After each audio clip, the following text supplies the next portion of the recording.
Good afternoon. Good afternoon. I'm the last guy. Yay. Welcome, University of Montana. I tell you, I live a crazy life. Circle of life stuff happened. I can't imagine. I left the university in 1990 as a business administration marketing student. I never thought I'd be back standing in front of University of Montana business students. It's so awesome to be here. For the students in the room, how many of you have parents that try to be hip? Come on, all right? So circle of life stuff. I used to be this good-looking, skinny student at the University of Montana in 1990. Now I'm one of those parents trying to be hip, all right? I got two college students. I've got a 21-year-old junior and an 18-year-old freshman. And I could not wait when Chris sent the email and said, Jet, we would love you to come and do a TED Talks. I couldn't wait. I have two millennials. I'm like, kids, I'm gonna do a TED Talks. And they're like, you gotta be kidding me, Dad. It's like the hippest I've been in at least 10 years, right? So they said, so what's you're gonna talk about, Dad? And I said, it's failure. They went, really?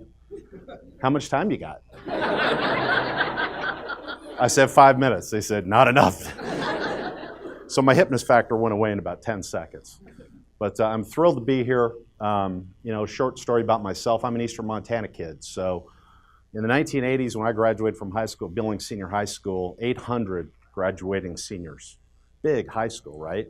Two of us made our way across the Continental Divide. There were two seniors that went to the University of Montana. See, when you grow up in Billings in Eastern Montana, Missoula is the other side of the planet. You might as well be going to school in China, okay?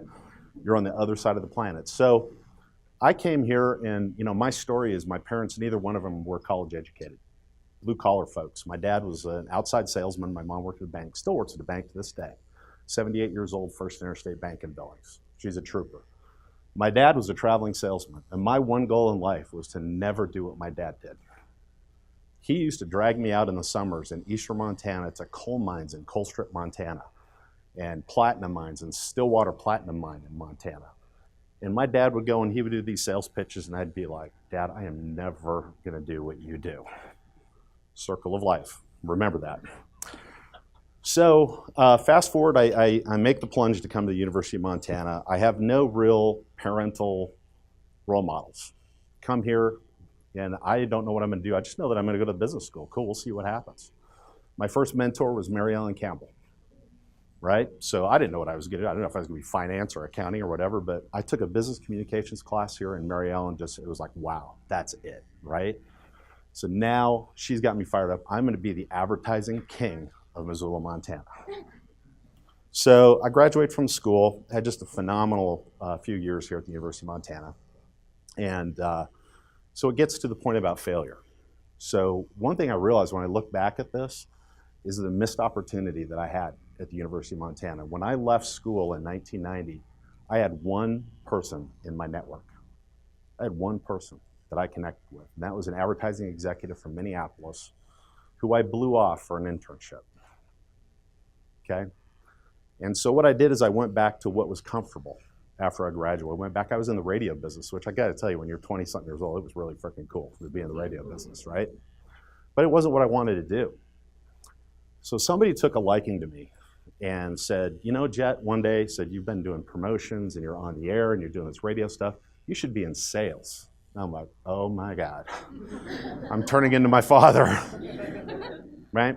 But they took a chance on me, and what I learned from that is when I had to go make a house payment and a car payment and eventually a baby payment on straight commission in sales, I became a pretty good salesperson. And what I learned is the power of networking. And so my story continued in that business for a few years. And one day I made a cold call in the Napa Distribution Center in Billings, Montana, and I met a guy that would change my life forever. His name was Brad Schaefer. And he gave me the opportunity of a lifetime to do everything I ever wanted to do with marketing and finance and business management. And I just celebrated my 20th anniversary with Napa Auto Parts. And it was all because somebody took a chance. But my message to you is don't leave here without the network. Don't leave here without your story. You do phenomenal things. This is a great school. And so I will offer to you as my closing my business card.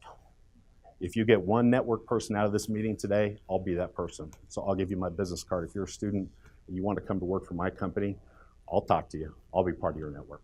Thanks for the time, Chris.